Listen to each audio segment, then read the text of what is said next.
ओम प्रकाश चौटाला, भारत माता की, Indian national Lokdal.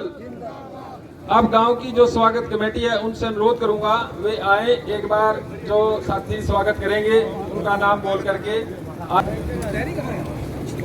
नाम तो दे दो। डेयरी बदवा जी के पास मधु जी डेयरी, आप यहाँ पे देख लो। जी सभी यहाँ पर आए और सभी तमाम कार्यकर्ता जिला भर से यहाँ पर आए यात्रा की शुरुआत करने के लिए। आप सभी लोगों का बहुत बहुत धन्यवाद। गाँव राव की गुरुद्वारा कमेटी की तरफ से अर्जुन चौटाला जी को सरोपा भेंट किया जा रहा है। मैं नाम बोल रहा हूँ अवतार सिंह, लाल सिंह जी, हरवेद सिंह जी, पाठी सिंह जी, जसबीर सिंह जी और सुविंदर सिंह जी ये सरोपा कर रहे हैं। गाँव राव गुरुद्वारा कमेटी की तरफ से अर्जुन चौटाला जी का स्वागत किया जा रहा है और विश्वास दिलाया जा रहा है कि पूरा गांव पार्टी के साथ एक मत से होकर खड़ा है, खड़ा रहेगा।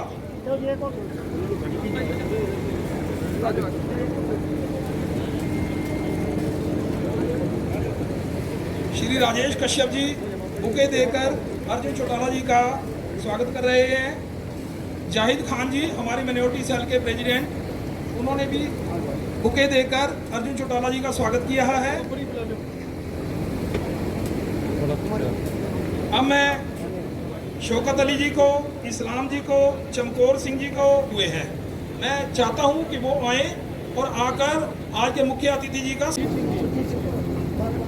सुखजीत सिंह जी, क्षितिज मेहता जी, आप भी मंच पर आए और आज के मुख्य अतिथि अर्जुन चौटाला जी का धन्यवाद करें और उनका इस्तकबाल करें।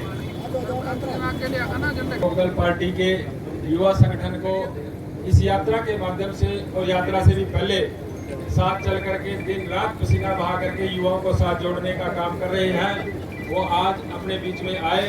अब मैं उनसे पहले 2 मिनट आदरणीय श्याम सिंह, दिलबाग सिंह जी, बहन सुनैना जी, मंच पर बैठे जाहिद खान साथी जी, जिला के चारों विधानसभा से आए हुए कार्यकर्ता साथियों, आज हमें बड़े खुशी का विषय है कि 17 तारीख को आकाश चौटाला जी ने हरी झंडी देकर चौधरी अभय सिंह चौटाला जी के सुपुर्द करके इस यात्रा को 7 महीने 22 जिलों के अंदर से होकर ये गुजर रही है। अब 3.5 किलोमीटर के आसपास ये यात्रा चाहूँगा भाई। हम पूरे हरियाणा में तो शायद कोई साथी चलने का अवसर मिलता है, लेकिन अपने हलके में, अपने जिले में जो हमारी पार्टी का विकास हुआ था, दोबारा से अभय चौटाला जी उसी पार्टी को, इंडियन नेशनल लोकदल को, चौधरी किसान केसरी चौधरी अभय सिंह चौटाला जिंदाबाद। मंच पे बैठे आदर और सत्कार के योग्य पूर्व में रहे एमएलए और दिलबाग सिंह जी और हमारी प्रदेश की अध्यक्षा सुमित्रा जी, तमाम पार्टी के दिन रात अपने घरों से दूर इस यात्रा को पूरी मजबूती प्रदान करते हुए मेरे साथ चल रहे मेरे भाई और महिला शक्ति, मैं सबका बहुत बहुत धन्यवाद करती हूँ, अभिनंदन करती हूँ। आज जैसा आप सबको पता है, परिवर्तन यात्रा को 24 फरवरी से आदरणीय ओम प्रकाश जी चौटाला ने आदरणीय अभय सिंह जी चौटाला के नेतृत्व में हरी झंडी दिखा के मेवात के श्रृंगार गांव से रवाना किया और ये आदेश दिए कि गांव-गांव, शहर-शहर, कस्बा-कस्बा जाके हरियाणा प्रदेश की जो समस्याएं हैं, आम जनता की जो मूलभूत समस्याएं हैं, उनको सुने और जिस समय जनता आपको आशीर्वाद दे, उन सभी समस्याओं को दूर करने का काम करें। आज 3100 किलोमीटर की ये यात्रा करके आपके बीच में परिवर्तन यात्रा पहुंची है और इस दौरान अनेक गांव, जिले, कस्बे और शहर हमने जाके देखा कि लोगों के बीच में सबसे पहला प्रश्न अभय सिंह जी चौटाला का यही रहा कि क्या कोई आपके गांव में, शहर में या कस्बे में मौजूदा सरकार ने कोई एक काम भी ऐसा करवाया हो जिससे आम जनता का कहीं कुछ भला हुआ हो। बड़े ही अफसोस के साथ मैं कहूंगी, किसी भी गांव से, कहीं से भी एक भी सिंगल आदमी ने खड़े होकर ये नहीं कहा कि इस मौजूदा सरकार से हम खुश हैं या सरकार ने कोई जन कल्याण का काम करवाया है। ना कोई सरकारी नई बिल्डिंग हमें देखने को मिली, बल्कि समस्याएं मुंह फैलाए खड़ी हैं। 90% से ज्यादा गांव में आज पीने के पानी की समस्या है। मेरी माताएं बहनें आज भी सर पे पानी लाने के लिए मजबूर हैं। वहीं जो सड़कों की हालात देखी तो सड़कों में गड्ढे ज्यादा और सड़कें कम नजर आई। अभी भी मैं इधर से आ रही थी तो यहाँ पे भी यही हालात है। वहीं स्कूलों में मास्टर नहीं है, अस्पतालों से डॉक्टर नदारत है। जो शिक्षा के मंदिर, हमारे स्कूल बंद किए जा रहे हैं। हालात ऐसी है कि आज जो मेरी माताएं हैं, बहनें हैं, उनके लिए चूल्हा चौका चलाना बहुत मुश्किल हो चुका है। आदरणीय और सम्मानित रौदौर हल्के में यमुनानगर जिले के आज यहाँ पहुंचे सभी कार्यकर्ता साथियों, गांव के मेरे सभी पिता तुल्य बुजुर्गों, सभी हमउम्र साथियों और मंच पे विराजमान इनेलो पार्टी की जिला की व प्रदेश की सारी वरिष्ठ इकाई, सबसे पहले जी यहाँ पहुंचने पर मैं आप सभी को तहे दिल से धन्यवाद कहना चाहूंगा। जिस प्रकार से मान और सम्मान के साथ बुके और फूल पहना करके आप सभी ने हमारा स्वागत करा, उसके लिए आप सभी को बहुत बहुत धन्यवाद है। साथ ही साथ आज हम आपके बीच एक बड़े अहम कारण से आए। 24 फरवरी को चौधरी ओम प्रकाश चौटाला जी के आशीर्वाद से चौधरी अभय सिंह चौटाला जी ने हरियाणा परिवर्तन यात्रा की शुरुआत करी थी। ये यात्रा 17 से ज्यादा जिलों में जा चुकी है, 70 से ज्यादा हलकों में जा चुकी है, 3200 से ज्यादा किलोमीटर हम चल चुके हैं। और आज भी बड़े दुख की बात है कि हम पूरे हरियाणा के अंदर हर गांव कोने कोने में जाने का मौका मिला और हमें एक चीज देखने को मिली। आज जो अपने प्रदेश की परिस्थिति है, मेरे को लगता नहीं थी हरियाणा के इतिहास में कभी भी हमारी स्थिति इतनी कभी माड़ी हुई। हरियाणा का एक इतिहास रहा है। हरियाणा वो प्रदेश रहा है जो पूरे भारत के अंदर रोजगार के अंदर अव्वल नंबर पर आता था। भाई सबसे ज्यादा अगर युवा कहीं के नौकरी लगा करते थे तो वो हरियाणा प्रदेश में लगा करते थे। और एक तो ऐसा समय होया करता था जब किसी आसपास के प्रदेश में भी अगर भर्ती करनी होती थी पुलिस में, तो स्पोर्ट्स कोटे की भी अपने सारे हरियाणा के खिलाड़ी और प्रदेशों में भी पुलिस में लग जाया करते थे। और आज हमारी जो परिस्थिति है, अपने ही प्रदेश में अपने युवा को आज के दिन रोजगार नहीं मिल रहा। आज हरियाणा प्रदेश में 38% बेरोजगारी है। पूरे भारत में अगर सबसे ज्यादा बेरोजगार कहीं पर है तो वो हरियाणा प्रदेश के अंदर। और आपको एक तुलना के माध्यम से एक छोटी सी बात बताना चाहूंगा। अगर आप तुलना करनी चाहो भाई और राज्यों में क्या हाल है, तो हरियाणा के बिल्कुल साथ ही चिपता राज्य है, बहुत बड़ा राज्य है अपने यूपी। आप सोचो यूपी की इतनी आबादी, इतना बड़ा राज्य, लेकिन महज 3% बेरोजगारी। गुजरात इतना बड़ा राज्य, इतना दूर है, सूखा राज्य है, लेकिन गुजरात जैसे राज्य में भी महज 2% बेरोजगारी। और हरियाणा में इतनी बेरोजगारी 38%। ऐसा क्यों? क्योंकि पिछले 9 साल से जब से ये बीजेपी सरकार बनी है, जो मोदी जी और योगी आदित्यनाथ जी एक चुक के अपनी जितनी इंडस्ट्री हरियाणा की इनको बाहर ले जाने का काम कर रहे हैं। जहां कहीं सरकारी भर्तियां होनी चाहिए थी, एचटेट के पेपर हुए, सीईटी के पेपर हुए, जहां की उम्मीद थी कि भाई इन पेपरों से, इन भर्तियों से हरियाणा के युवा को कोई रोजगार मिलेगा, वहीं वो पेपर कैंसिल होने लगे, वहीं वो भर्तियां कैंसिल होने लगी। और एक मेरा मित्र था, युवा साथी था, उसने सीईटी का अपना खुद का रिजल्ट दिखाया मेरे को, उसके नंबर ज्यादा है, जिस लड़के की नौकरी लगी उसके नंबर कम है। आज ये हमारी दुर्गति है इस प्रदेश के अंदर कि काबिल लड़की भी जो है वो पीछे रह गई। आज प्रदेश में आप कहीं चले जाओ, किसी भी जिले में चले जाओ, किसी भी सरकारी अफसर के दफ्तर के बाहर चले जाओ, आपको हमारे प्रदेश के किसान वहां धरने पर बैठे मिलेंगे। आपको महिलाएं मिलेंगी, आंगनवाड़ी की महिलाएं, आशा वर्कर, वो धरने पर बैठे आपको मिलेंगे। आपको इस प्रदेश भर के कर्मचारी आपको धरने पर बैठे मिलेंगे। आपको इस प्रदेश के कितने नौजवान युवा धरने पर बैठे मिलेंगे। और तो और ये तो एक ऐसी सरकार देखी, इस सरकार ने तो सारी की सारी पंचायतों को भी धरने पर बिठाने का काम। आज हमारी दुर्गति इतनी माड़ी है, हमारे प्रधानमंत्री जी बड़ा क्या करते थे, हमारी माताओं बहनों को बड़ा क्या करते थे, भी थारे गैस के सिलेंडर में मुफ्त कर दूंगा। क्या करते, नहीं क्या करता। चौटाला साहब के राज में जो गैस का सिलेंडर 275 रुपए का होया करता था, वो आज क्या रुपया का मिले,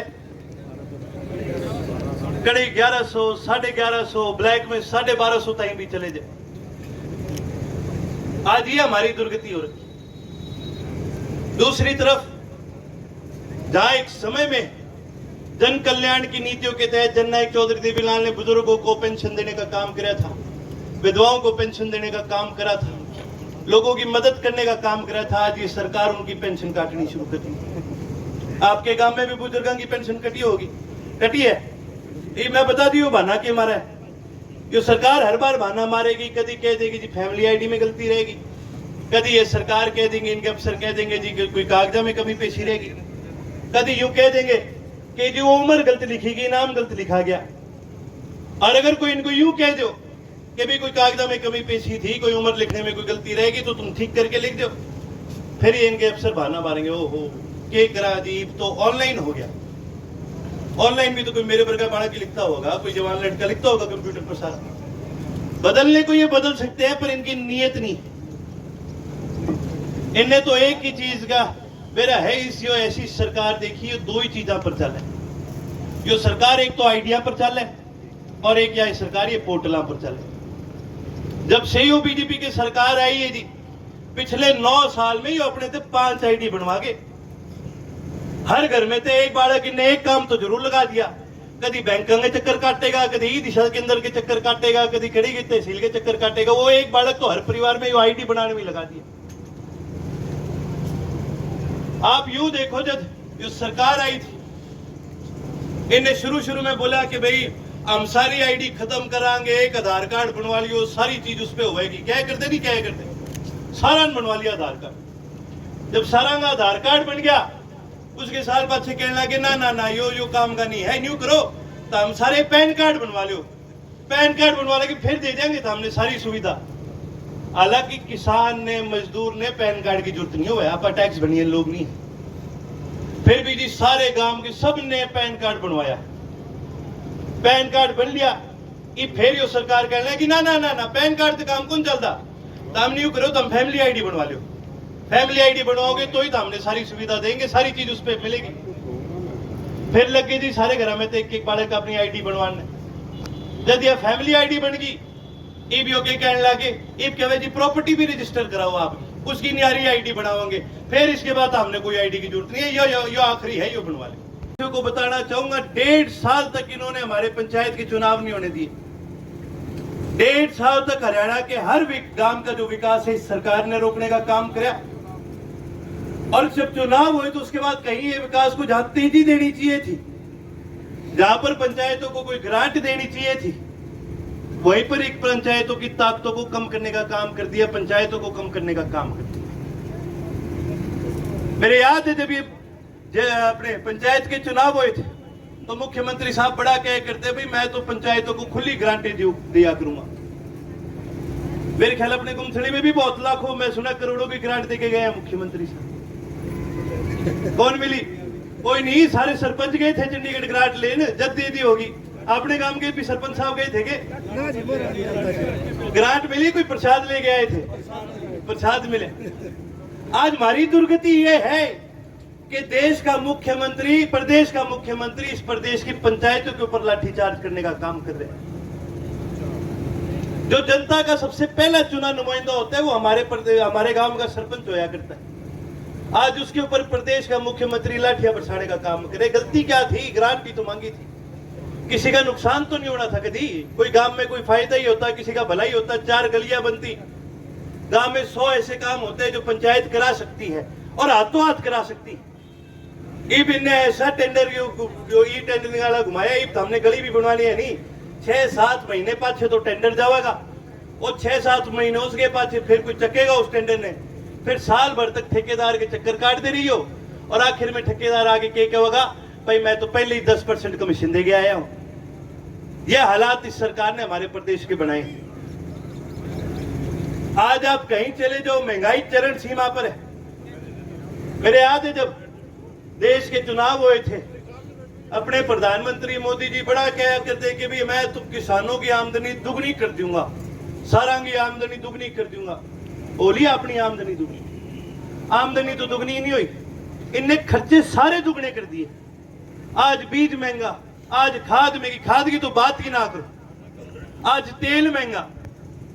और उसके अलावा अगर कोई किसान, कोई बेचारा कोई ठीक ठाक भी अप्लाई कर दे, उसने ये पोर्टल आने मार दिया। किसान अपनी जमीन भी अगर, अपनी फसल भी अगर बेचना चाहे तो बिना सरकार से पूछे वो यूं नहीं कर सकता। आज ये हमारी दुर्गति सरकार ने बनाने का काम कर। दीपेंद्र ने, मैं कहूँगा तू तेरी बचा ले। रोहतक की सीट उसने देखी, लोगों ने आज उनको हराने का काम करा है। और ये कौन होता है हमें बताने वाले? ये खुद बीजेपी के एजेंट है, खुद बीजेपी के कहने से चलते हैं। आज जो दीपेंद्र हुड्डा जो राज्यसभा का MP भी बना है, आज सारे हरियाणा प्रदेश को पता है ये बीजेपी के साथ सेटिंग करके बने।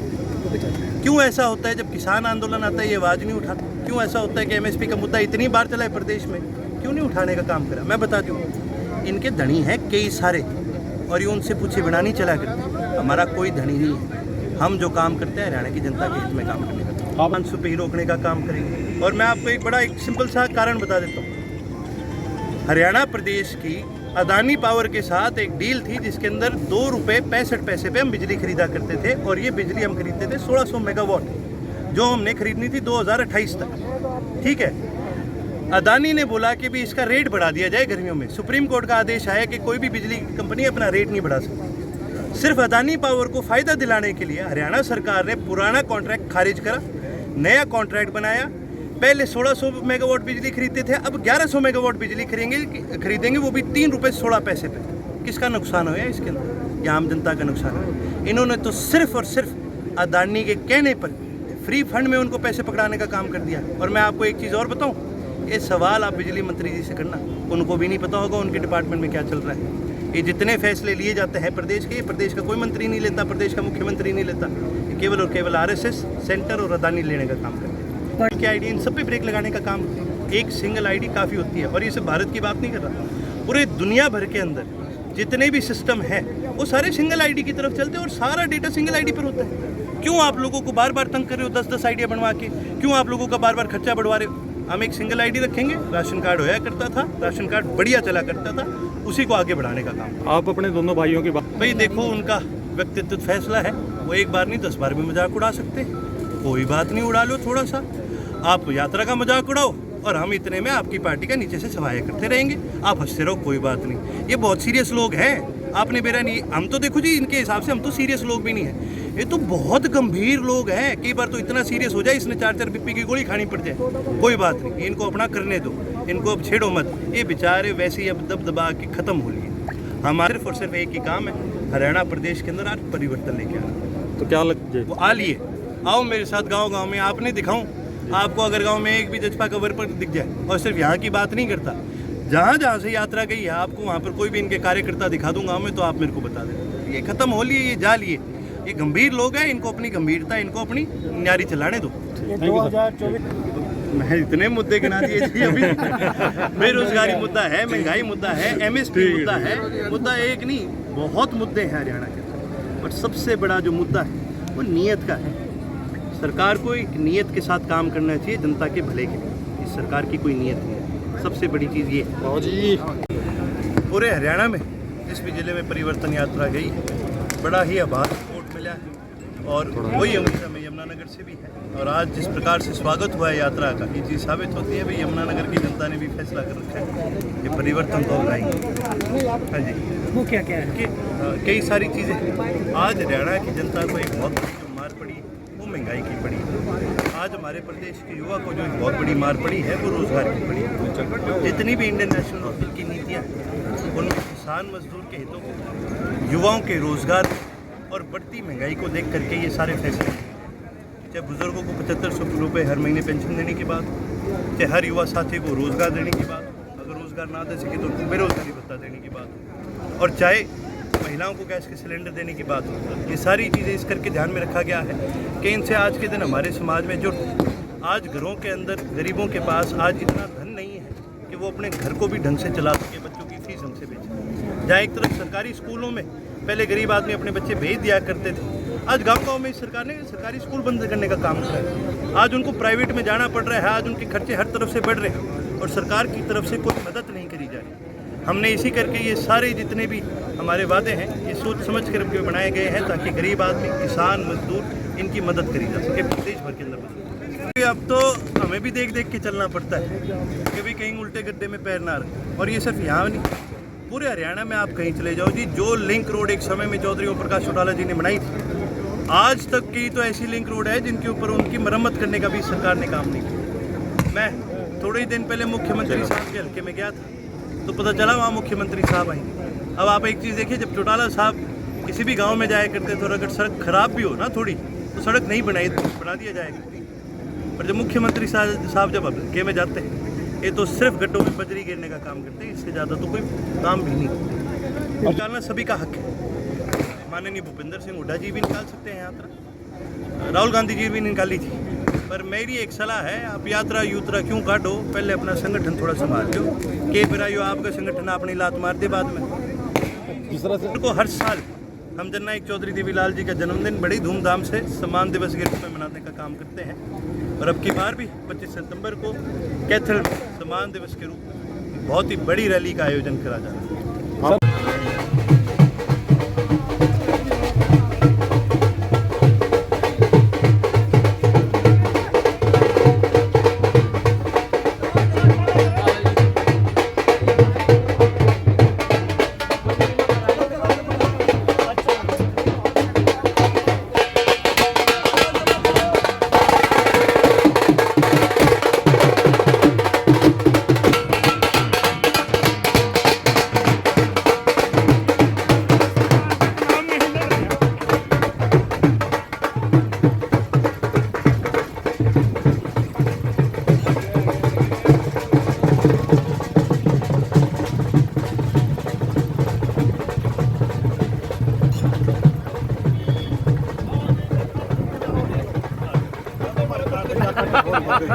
और